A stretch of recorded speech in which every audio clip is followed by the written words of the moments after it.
noches, mi nombre es Carlos Peraza. Hoy esta es la actividad final y un resumen de todas las prácticas que vimos.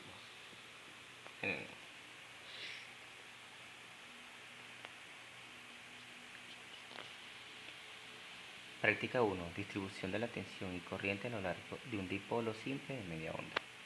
Aquí como vimos, estamos viendo, así podemos conseguir dipolos simples en la calle y lo podemos identificar de esa forma.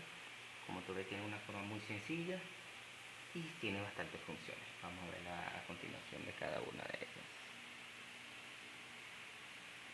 Distribución de la tensión y corriente a lo largo de un dipolo simple de media onda.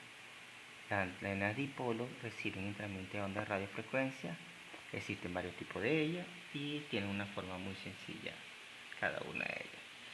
Tiene uno de los aspectos más importantes de esta antena, que tiene la impedancia es mayor en los extremos del dipolo, de cada uno de los extremos de las puntas, y dicha impedancia aumenta si la aumenta la frecuencia. Se observa que también la corriente no es uniforme. En pocas palabras, es cero en los extremos y es muy elevada en el centro. Y otro punto, dependiendo de la longitud del dipolo, y también varía en otro punto del dipolo. Y la frecuencia proviene del transmisor.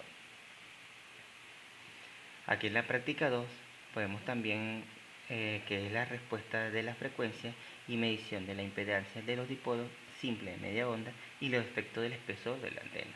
En pocas palabras, una de las cosas que vimos en esta práctica es aquí estamos viendo cómo se distribuye. Dicen de media onda es porque sencillamente en cada uno de los dipolos se divide la onda completa, en pocas palabras, la parte positiva y la parte negativa.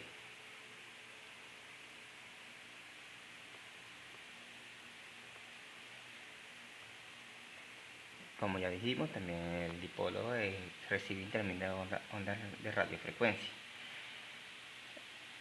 La impedancia nominal de un dipolo de media onda está alrededor de unos 73 ohms. Sin embargo, esto también dependiendo mucho de la distancia que hay en el suelo, porque eso puede variar mucho eso. También se habla que la longitud real de un dipolo a la frecuencia de resonancia depende mucho de los parámetros, como el diámetro del conductor o bien la presencia de otro conductor cerca. Eso también puede variar las mediciones o los parámetros de la misma. El espesor de una antena, lo que podrías hacer es que vimos que también entre mayor sea el grueso del conductor, nos daría una mayor alcance, una mayor potencia.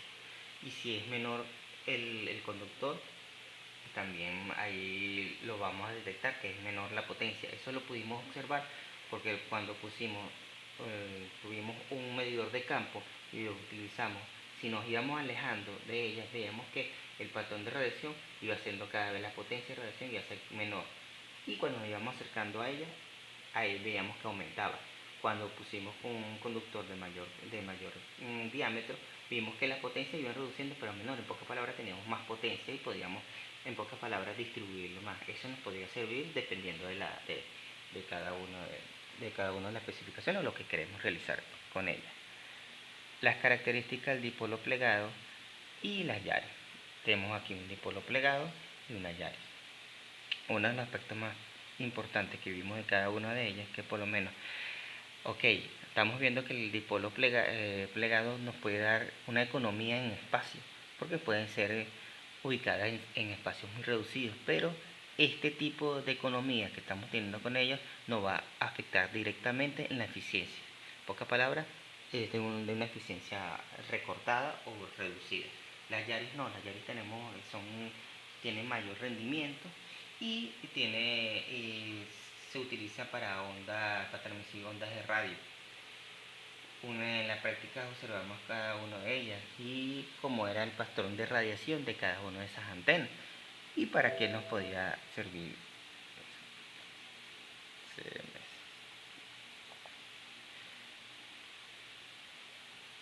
Los patrones de radiación. En la práctica 4 vimos el diagrama y el patrón de radiación de cada una. Aquí estamos viendo el patrón de radiación tanto del lado horizontal como en la parte vertical de unas antenas.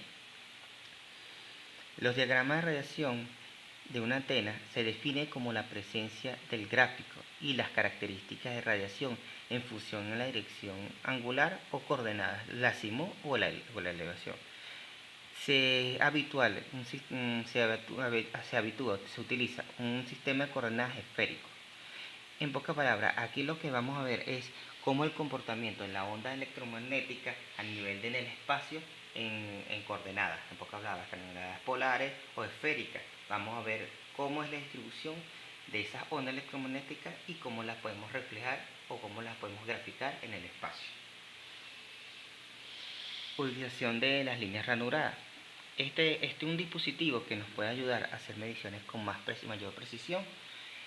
Se comporta como un cable coaxial, pero teniendo las ventajas de que podemos utilizar todas las funciones de él para tener ciertas mediciones, por lo menos. Una de ellas es importante, que la medición de la línea ranurada podemos tomar los mínimos y los máximos. En estos puntos mínimos y máximos podemos tener una mejor precisión de cada medición. Otra cuestión que podemos observar en las líneas ranuradas es que las pérdidas que podemos tener en las longitudes de eso. Ahí podemos observar mejor cómo se tiene con mayor distancia las pérdidas.